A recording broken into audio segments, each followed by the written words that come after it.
Muy bien. Vamos entonces en esta charla a abordar en relación al relato pedagógico como tres cuestiones, tres asuntos. El primero deviene de la relación que existe entre lo que llamaríamos relato pedagógico y las prácticas o experiencias educativas. ¿Qué relación hay entre el relato pedagógico y las prácticas y experiencias? Y el otro elemento, digamos, el segundo tópico, obviamente nos detenemos un poco en el relato, y el tercer tópico de conversación o de charla sería el por qué consideramos que el relato pedagógico es una herramienta muy importante en la investigación cualitativa, particularmente en la investigación pedagógica orientada a construir saber pedagógico.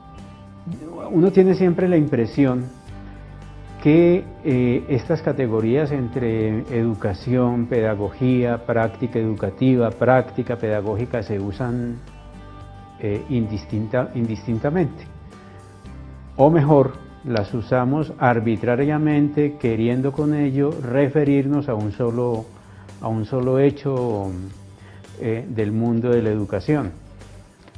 Lo cierto es que hay una diferencia entre lo que llamamos prácticas educativas y prácticas pedagógicas. Vamos a ponerlo un poco en este sentido. La educación pertenece al mundo de lo social, ¿sí?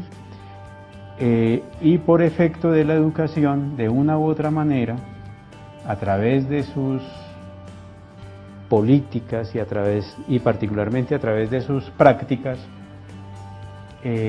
o sea, a través de sus políticas, a través de las teorías educativas, a través de las prácticas educativas, de una u otra manera, quienes hacemos educación, ya sea en la escuela o por fuera de ella, nos enfrentamos en cierta medida a una serie de dilemas orientados a este asunto, o propugnamos porque estas prácticas educativas se orienten a transformar al sujeto en sus contextos y por tanto que el sujeto actúe sobre los contextos y en los contextos, o a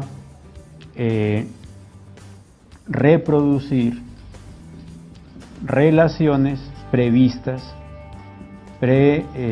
establecidas en esas prácticas educativas.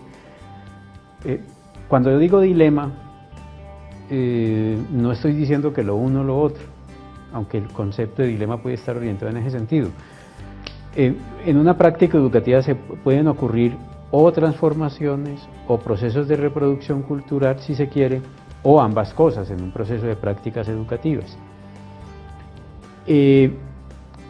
Este hecho que también ocurre en las aulas escolares, tiene que ver con, y yo trataría como de ilustrar estas dos cosas a través de un ejemplo. De una u otra manera, en los procesos de aula nos hemos enfrentado y encontrado con prácticas de educación sexual. Cuando esas prácticas de educación sexual se orientan, por ejemplo, a que las niñas puedan decidir, las niñas adolescentes o las niñas jóvenes, puedan decidir autónomamente cuándo, cómo, con quién y en qué condiciones tienen su primera relación sexual, estaríamos afirmando que esas niñas, de una u otra manera, han usado un capital cultural sobre el cuerpo, el autocuidado del cuerpo, la subjetividad construida del cuerpo, que las llevan a decidir, a tomar una decisión que es fundamental para sus vidas en función de su capacidad y su libertad. Pero hay muchas otras prácticas en educación sexual, ¿cierto?, que parten de relaciones de enseñanza y aprendizaje ya prediseñadas, previstas, que lo que hacen es digamos, instalar o reinstalar o fortalecer unas relaciones ya construidas en la sociedad y que generan relaciones de hegemonía y de dominación. Por ejemplo, usualmente en las prácticas de educación sexual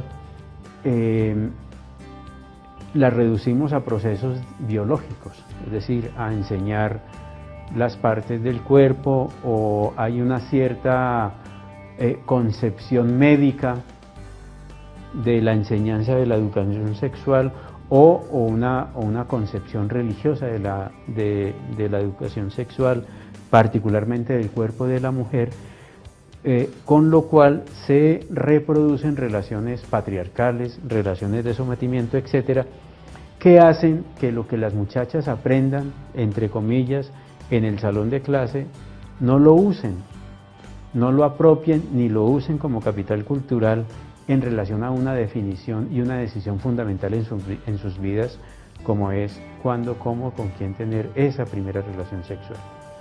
Con ese ejemplo, lo que yo estoy diciendo es que en las prácticas educativas ponemos en juego la posibilidad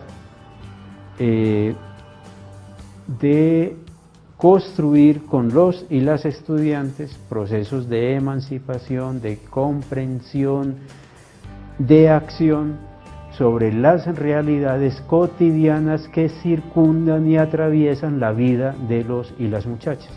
Es decir, la educación de los muchachos y las muchachas no está por fuera de un proyecto de vida. Bueno, esto para decirles que esto que yo he tratado de señalar aquí es, digamos, lo que llamaríamos el mundo de las prácticas educativas, el mundo de la educación, ¿sí? Que son prácticas sociales, evidentemente orientadas a generar un conjunto de relaciones, ya sea de transformación, de emancipación, ya sea de reproducción, de reinstalar o de reproducir relaciones ya previstas en la sociedad. La reflexión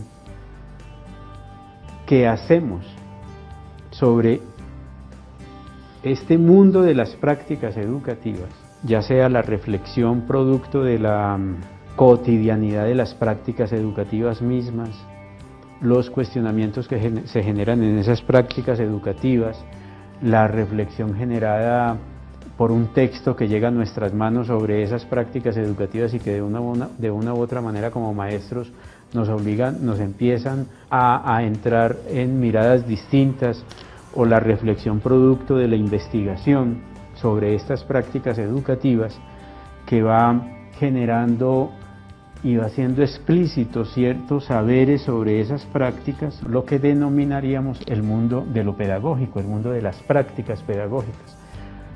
En síntesis, el mundo de las prácticas pedagógicas es el mundo de producción de saberes sobre estas prácticas educativas. La pedagogía es una producción en o sobre estas prácticas educativas. ¿Una producción de qué?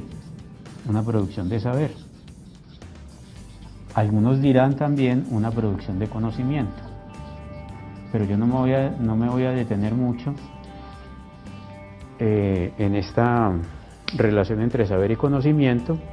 Diríamos que ambas categorías, desde la perspectiva pedagógica, ambas categorías epistemológicas en una perspectiva de lo pedagógico, consistiría en la producción de textos de interpretación, de comprensión y de proyección en términos de cambiar o fortalecer estas prácticas educativas.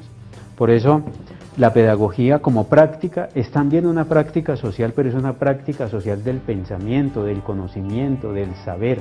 Y se orienta fundamentalmente a que los educadores, los y las docentes, en tanto reflexionan de manera sistemática o investigan de manera sistemática sus prácticas educativas, generen producto de esos procesos de reflexión e investigación, saber o conocimiento pedagógico. Y eso es lo que genera empoderamiento pedagógico. Y es ese saber y es ese conocimiento que implica tanto la comprensión de esta práctica, ¿sí?, como la posibilidad de incidir o también de decidir los destinos, o sea, los horizontes de sentido de esta práctica educativa. Por eso la pedagogía como práctica de producción de saber en estas perspectivas críticas es una teoría liberadora, o es un saber liberador. Ahora sí, entonces vamos a la pregunta específica que tiene que ver esto como con el relato.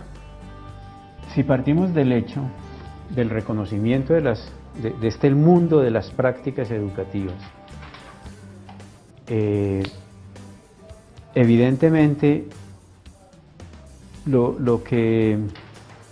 una de las cosas que surge, una de las cosas que hacemos, o una posibilidad de estas prácticas educativas, aparte de, digamos, aparte del hecho de que se presente una acción investigativa sobre estas prácticas educativas, existe también la posibilidad de relatarlas. Es decir, nosotros podemos contar, podemos relatar, podemos narrar estas prácticas educativas. Generalmente y cotidianamente lo hacemos, a veces no es un ejercicio explícito, muchas veces en las horas de los descansos, en los intercambios de clase, en las jornadas pedagógicas o en las reuniones de área, en muchas ocasiones estamos relatando lo que hacemos, ¿cierto? Iniciamos, si se quiere, cierto relato de nuestras prácticas educativas. Esto es importante porque cuando relatamos nuestras prácticas, cuando contamos nuestras prácticas, de una u otra manera le estamos otorgando significatividad a esas prácticas que relatamos, a esas prácticas que contamos. Es decir, de hecho, hacer un relato de nuestras prácticas en cierta medida es hacer cierta reconstrucción histórica de esas prácticas educativas o hacer un ejercicio de memoria de esas prácticas educativas. Cuando ponemos en juego ese sentido de la historicidad de esas prácticas o de la memorización de esas prácticas, ponemos en acción, en movimiento, la capacidad de nuestra memoria. Y en eso hay asuntos que olvidamos y otros asuntos que recordamos y otros asuntos que recordamos en los cuales hacemos mayor énfasis. Esos mayores énfasis que hacemos en esos relatos que hacemos de la práctica están indicando esto que llamaríamos significatividad, ¿cierto? Por eso no en vano, digamos, en los ámbitos o en las conversaciones corrientes sobre un hecho hay tantas versiones. Una característica del relato es que implica una versión de quien está relatando, porque quien relata le da una significatividad a los hechos que está relatando. Este asunto de la significatividad obviamente tiene que ver con la construcción de la subjetividad en el individuo. Y lo que esto indica es que el relato no es una verdad, no es la única verdad sobre la práctica educativa que se relata, sobre la práctica educativa que se cuenta. Es una de las verdades. Por eso hablamos de subjetividad, lo cual no significa subjetivismo. Significa es que tenemos un lente desde donde recuperamos, rehacemos, reconstruimos memorizamos una serie de hechos que constituyen este mundo de las prácticas educativas. Entonces, este es un punto importante porque la pretensión del relato pedagógico, la pretensión de relatar la práctica o la experiencia educativa, no es una pretensión en función de mostrar una verdad, ni es una pretensión de hacer una reconstrucción objetiva de esas prácticas educativas.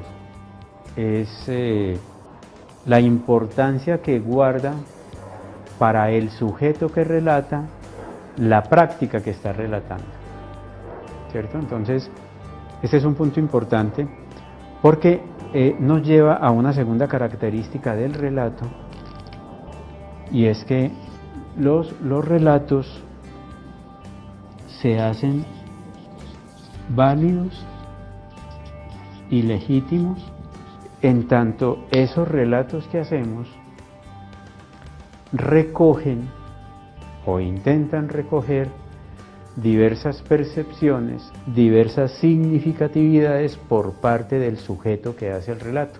Por ello, la importancia de la participación de las voces, de dar la palabra en la construcción de esos relatos. Una experiencia innovadora en la enseñanza de la física puede ser relatada de una manera por el profesor que está orientando esa experiencia innovadora en la enseñanza de la física, y para él puede tener una significatividad importante en términos, por ejemplo, del concepto de actividad y aprendizaje con el cual o a partir del cual está orientando unas acciones, una serie de acciones en función del aprendizaje de ciertos saberes disciplinares en la física. Pero es factible que esa misma experiencia, siempre ocurre que esa misma experiencia innovadora, aún siendo innovadora, tenga otra lectura por parte de los papás o de los estudiantes. Por ejemplo, de los papás, podrían llegar a decir que la manera como este maestro está enseñando física no se está orientando a que los muchachos no aprendan con las definiciones suficientes para responder adecuadamente las pruebas del ICFES o las pruebas saber ICFES. Y entonces eso, para ese papá, esos papás pueden invalidar esa experiencia. Y para los estudiantes, puede ser que, a diferencia de ese papá, valoren significativamente el proceso de aprendizaje, en tanto está comprometiendo preguntas o preteorías o preconceptos que los muchachos tienen sobre los fenómenos de la física. Entonces, esto es importante porque nos pone de presente el concepto de validez, el concepto de legitimidad, ¿cierto? El concepto de validez en términos de lo que puede llegar a ser razonablemente verdadero en relación a los sujetos de estas prácticas educativas o de ciertos sujetos de la práctica, y legítimo en tanto ese relato recoge las diversas voces, la diversidad de las voces de los actores que participan de esa práctica. Un tercer elemento que creo yo que es importante en esto del relato pedagógico tiene que ver como con los elementos que están comprometidos en la construcción del relato. O algo así más o menos como, bueno, pero ¿cuáles son las condiciones cuáles son las condiciones, los indicadores, las pistas que nos llevan a pensar, a decir que lo que tenemos enfrente es un relato y no una reflexión autorreferenciada que el docente hace de una práctica, ¿cierto? Digamos que un primer elemento importante en en la construcción de un relato es que en el relato existen actores. En el relato hay autores de la experiencia, hay autores de las prácticas. Algo así parecido a lo que existe en una obra de teatro, en una telenovela. Hay actores principales, actores secundarios, pero hay actores, es decir, hay sujetos responsables, participantes de esas prácticas educativas. Se enuncian. Hay un escenario en el que ocurren esas prácticas educativas.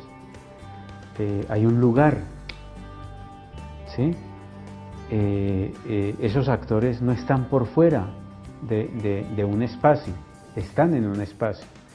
Y ese espacio implica unas condiciones, un contexto, un ambiente en el que está este escenario y se cruzan estos actores. Existe una temporalidad hay unos, digamos, actores, escenarios, contexto, ocurren en un tiempo, en un periodo de tiempo. Y creo que por último hay una trama, o sea, si se quiere, hay una historia, unos hilos que tejen una historia.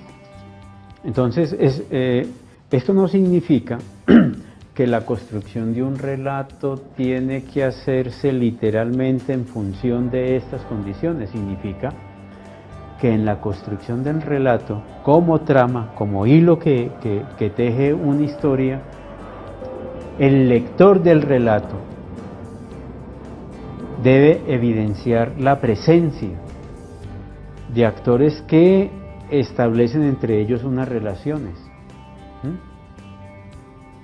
Para el caso de nuestras prácticas educativas, un tipo de relación pedagógica, una relación como sujetos, una relación con los saberes, etcétera, etcétera. Esas relaciones ocurren en un espacio. Para el lector del relato debe ser evidente el espacio en el que se tejen estas relaciones por parte de esos actores. Y evidentemente,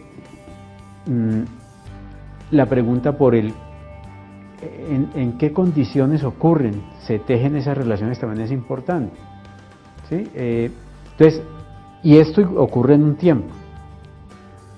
Esto es fundamental, ¿cierto? Digamos, el poder evidenciar, el poder ver la presencia de estas condiciones esto es fundamental para el relato. Y esto es fundamental para el relato tanto en términos de la estructura como en términos de su construcción, y repito, ello no significa que el relato se tenga que construir de esta manera lineal, significa advertir la presencia de estas condiciones. Entonces digo yo que esto es importante, de advertir estas condiciones en el relato, precisamente para poder usar el relato como herramienta investigativa en la producción de saber pedagógico. Entonces, con ello, ¿qué es lo que quiero decir? Con ello, lo que quiero decir es que si advertimos la presencia de estas condiciones en el relato, podemos dar cuenta en la lectura que hacemos del relato, en la interpretación que hacemos del relato, podemos dar cuenta de los diversos lugares que ocupan los actores de la experiencia educativa, de la práctica educativa en dicha experiencia, de los lugares que ocupan, de las relaciones que ocupan, de las posiciones que juegan en el desarrollo de la experiencia como trama, y el dar cuenta de esas posiciones posiblemente nos lleva a ser explícito o a nombrar más bien el lugar del poder en esas relaciones, el poder entre los actores, el poder de parte de estos actores en relación con el conocimiento y con el saber, por ejemplo, con el lugar de las prácticas de evaluación como dispositivo, ya no solamente de validar o no validar cierta apropiación de ciertos saberes, sino como dispositivo de poder para validar a unos actores frente a otros. Entonces, la lectura que empezamos a hacer del relato a partir de estas condiciones, de estos factores, de estos descriptores, nos van a permitir adelantar un proceso de interpretación como que de segunda lectura del relato. Digamos, una primera lectura es el relato mismo que construye el sujeto que hace el relato, porque él está leyendo la realidad. Lo que el sujeto hace de la práctica educativa es leer esa realidad y traducirlo en un relato, que es lo que llamaríamos, para el caso de las prácticas educativas, lo llamaríamos el relato pedagógico. La manera como un educador innovador relata su experiencia innovadora. Es digamos, la primera rejilla que usa el sujeto para leer su realidad y a partir de esa lectura de la realidad traducir y construir este relato. Pero asimismo los relatos pueden ser leídos por otros o por él mismo, ¿cierto? Desde una lógica investigativa, si se quiere, y poder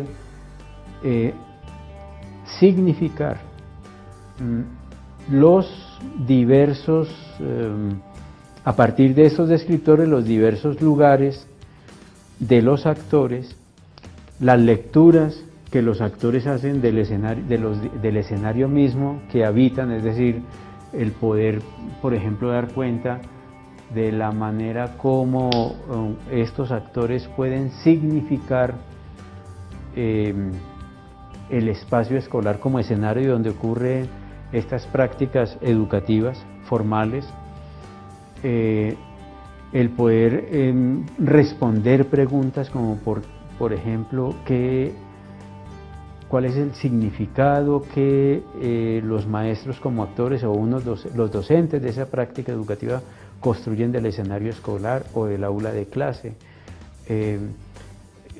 la significatividad que construyen los y las estudiantes, ¿cierto? Entonces, esta es, digamos, ¿qué es lo clave de esto también? Es que estas preguntas que yo estoy haciendo y las respuestas que ello implica no significa que el relato las respondan de manera explícita. El relato las contiene. Lo que hace el investigador, lo que hace quien lee el relato es, en cierta medida, descubrir, evidenciar respuestas a esas preguntas investigativas. Por ejemplo, de qué manera la experiencia y las relaciones que construyen los actores logran, de un lado, modificar ciertas condiciones del contexto, producto del proceso de la experiencia. De qué manera la experiencia se organiza en función de ciertas condiciones de temporalidad. Por ejemplo, cómo, a diferencia de la organización de un plan de estudios por asignaturas o por áreas, esta experiencia educativa logró organizar los contenidos producto del proceso de enseñanza-aprendizaje, o mejor dicho, que otras estructuras organizativas en función de los contenidos se hacen evidentes en la experiencia. La manera como leemos el relato, ¿cierto? Es una clave, las maneras como leemos el relato es una clave para poder explicitar en el mismo, ver en el mismo, descubrir en el mismo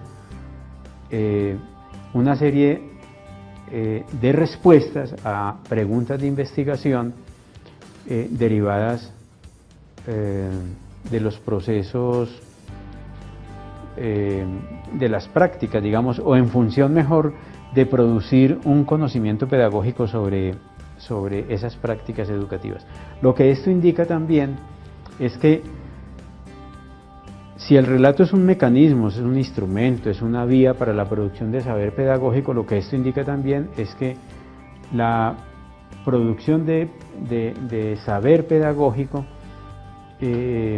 no busca una condición de generalidad para digamos, como teoría para el mundo de las prácticas educativas. No es su intención. Por eso el saber pedagógico implica una singularidad, implica una particularidad e implica, si acogemos la condición de su contexto, también una territorialidad. ¿Desde dónde y cómo leer el relato? ¿Sí? ¿Cuáles son las condiciones? ¿Cuáles son las condiciones básicas para leer un relato pedagógico? Más allá de poder entender que estas mismas condiciones se pueden constituir en categorías ordenadoras de la información, digamos en un primer nivel de interpretación de la información, en tanto sin que el autor del relato enuncie explícitamente cada una de estas condiciones, la clave sí está en poder encontrar estas condiciones en el relato. Entonces, una primera, respuesta a esta pregunta desde dónde y cómo leer está en tener clara una pregunta de investigación. ¿Qué vamos a leer en la construcción de esos relatos? Caracterizar, por ejemplo, de acuerdo a los relatos, los tipos de relaciones pedagógicas construidos entre los actores de la experiencia educativa. Vamos a buscar la valoración que hacen los actores de la experiencia o de la acción educativa en el contexto. Vamos a buscar en los mismos relatos que hagamos, por ejemplo, cuáles son las nociones de saber pedagógico que podemos evidenciar, deducir de los relatos que hacemos, o los conceptos de didáctica o las nociones de didáctica que hay en juego en esos relatos, o los tipos de dispositivos evaluativos que se ponen en juego en esos relatos, bueno, etcétera, etcétera. Entonces, un primer asunto es la pregunta, ¿cierto? Un segundo asunto, evidentemente, es si tenemos la pregunta, pues evidentemente tenemos que tener unos horizontes teóricos y de sentido comprometidos en esta pregunta. O sea, si me preguntas por los actores, yo tengo que comprometer un sentido teórico, un sentido ético y un sentido político por esa categoría de actores, por la categoría de estudiante, etcétera, etcétera. Un tercer elemento es, si existe esta pregunta, poder reconstruir en el marco de la trama del relato los componentes, digamos las categorías comprometidas en la pregunta. ¿Sí? Esta reconstrucción ocurre en un eje de tiempo. ¿Sí? Si tenemos un relato, digamos todo relato da cuenta de una experiencia, de una práctica que nace, digamos, se desenvuelve. Hay una dinámica en la que podemos encontrar, digamos, unos hitos significativos de crecimiento o unos hitos significativos de decrecimiento de esa práctica, y esto nos puede llevar a formular preguntas subsidiadas, preguntas secundarias derivadas de esta pregunta, de esta pregunta principal. Y este proceso de reconstrucción de la experiencia en función de esta pregunta de investigación, que se desglosa en una serie de categorías, nos lleva a encontrar lo que en la reconstrucción de la historia que hace ese relato, como cuáles son los hitos significativos que dan cuenta, digamos, de esta pregunta de investigación, ¿cierto?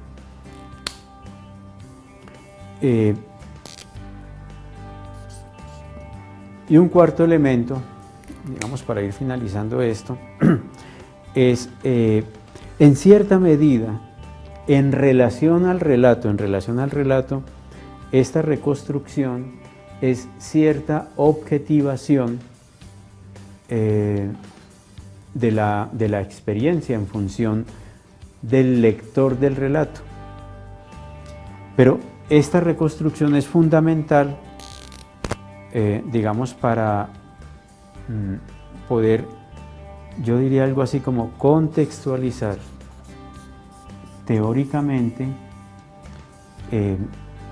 los elementos evidenciados en la reconstrucción del relato.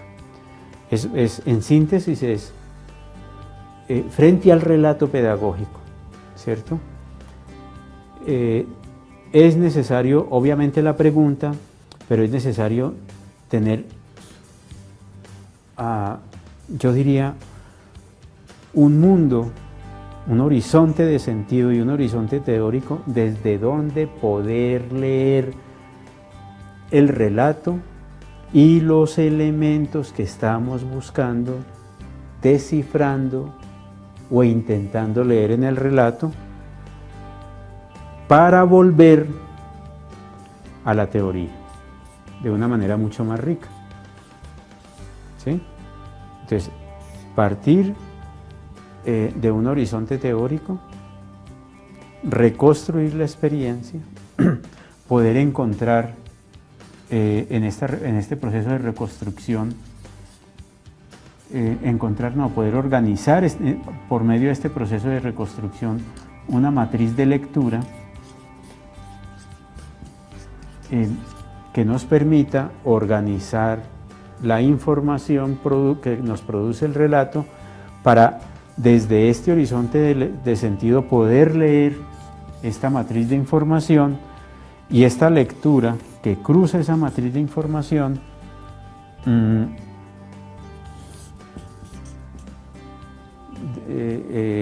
volver a esta, digamos, un poco volver como a la teoría original, pero de manera mucho más rica, ¿cierto? Es lo que yo diría la producción de saber o conocimiento pedagógico. Siendo un poco más rigurosos, diríamos que es el camino que transita la producción de saber pedagógico hacia la producción de conocimiento pedagógico. Entonces, yo creo que la clave es, uno, reconocer que cuando hablamos de prácticas educativas, estamos hablando de una práctica, de un cierto tipo de práctica de socialización que es objeto de leer, que podemos interpretar, y que esa interpretación la podemos traducir en un relato